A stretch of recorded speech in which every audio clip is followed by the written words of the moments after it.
ఇక హైదరాబాద్ లో సర్వాయి పాపన్న విగ్రహం పాపన్న గౌడ్ టూరిజం సర్క్యూట్ కు 4.70 కోట్లు డిప్యూటీ సీఎం బట్టి విక్రమార్క ప్రకటన. హైదరాబాద్ రవీంద్ర భారతిలో సర్దార్ సర్వాయి పాపన్న జయంతి వేడుకలను జ్యోతి వెలిగించి ప్రారంభిస్తున్న డిప్యూటీ సీఎం బట్టి విక్రమార్క, మంత్రి పొన్నం, ఫోటోలో మహేష్ గౌడ్, బుర్రా వెంకటేశం, జాజుల. పాపన్న ఆలోచనలను మా ప్రభుత్వం అమలు చేస్తున్నది. ఆయన జీవితం అందరికీ ఆదర్శం. బడుగుల రాజ్యాధికారం కోసం పోరాడిన యోధుడు. సంకల్ప బలం ఉంటే ఏదైనా సాధించొచ్చని వాక్య. కులగణన పూర్తయ్యాకే లోకల్ బాడీ ఎన్నికలు. మంత్రి పొన్నం. రవీంద్ర భారతిలో ఘనంగా సర్దార్ సర్వాయి పాపన్న జయంతి. నిజంగా సర్దార్ సర్వాయి పాపన్న గౌడ్ ఆశయాలు కావచ్చు, ఆయన లక్ష్యం కావచ్చు, ఈ కాంగ్రెస్ పార్టీ నెరవేరుస్తున్నది, అమలు చేస్తున్నారని నిజంగా ఇది హాస్యాస్పదం. హైడ్రామా ఇది ఒక హాస్యాస్పదము.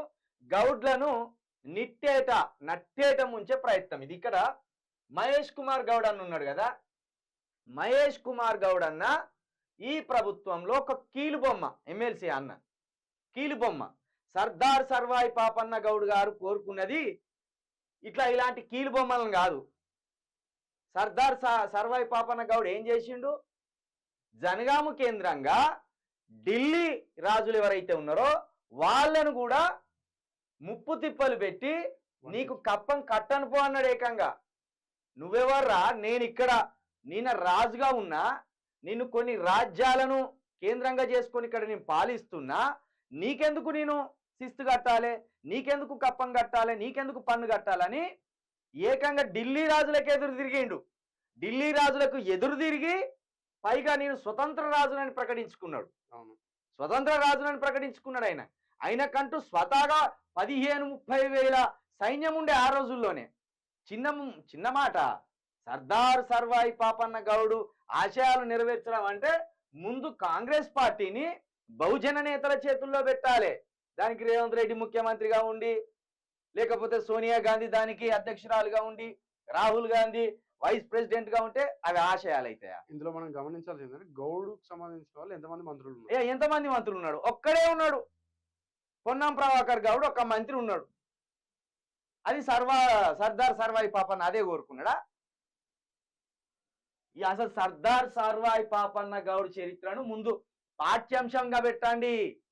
పాఠ్యాంశంగా పెడితే ఆయన ఏం కోరుకున్నాడు, ఆయన ఎందుకోసం కష్టపడ్డాడు, ఆయన ఎవరిని ఎదిరించిండు. ఇప్పుడు ఢిల్లీ దొంగలను ఎదిరించిండంటే ఇక్కడ కాంగ్రెస్ దొంగలు కాదా ఢిల్లీ దొంగలు?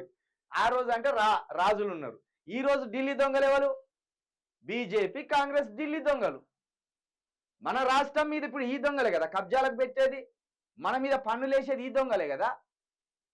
కాబట్టి సర్దార్ సర్వాయి పాపన్న గౌడు ఆ జీవిత ఆశయాన్ని మనం సాధించాలంటే మన చేతుల్లోకి అధికారం రావాలి. బడుగుల చేతుల్లోకి అధికారం వస్తే అది నిజమైన సర్దార్ సర్వాయి పాపన్న కోరుకున్న రాజ్యం. దీంట్లో మొన్న ఎంత హేళన చేశారంట అన్న గౌడులని. చెట్లెక్కిపించి కింద వీళ్ళు కుర్చీల మీద కూర్చొని మైకులు పట్టుకొని వాళ్ళతో మాట్లాడుతున్నారు. ఏది రేవంత్ రెడ్డి పైకి ఏమంటాడు? ఆ కళ్ళులో ఎన్ని నీళ్లు కలుపుతావు, నీళ్లు కలిపందే దారి రాకపోయాను, ఆ నుంచి వస్తువో రాకపో తెలుదు. కాబట్టి ఇదంతా ఒక డ్రామా. ఇది గౌడ్స్ మభ్య పెట్టడానికి జరుగుతున్న డ్రామా. ఇప్పుడు గౌడ్స్ లో ఉన్న మంత్రి పొన్నం ప్రభాకర్ కావచ్చు, మహేష్ కుమార్ కావచ్చు, వీళ్ళు కీలు బొమ్మలు మాత్రమే.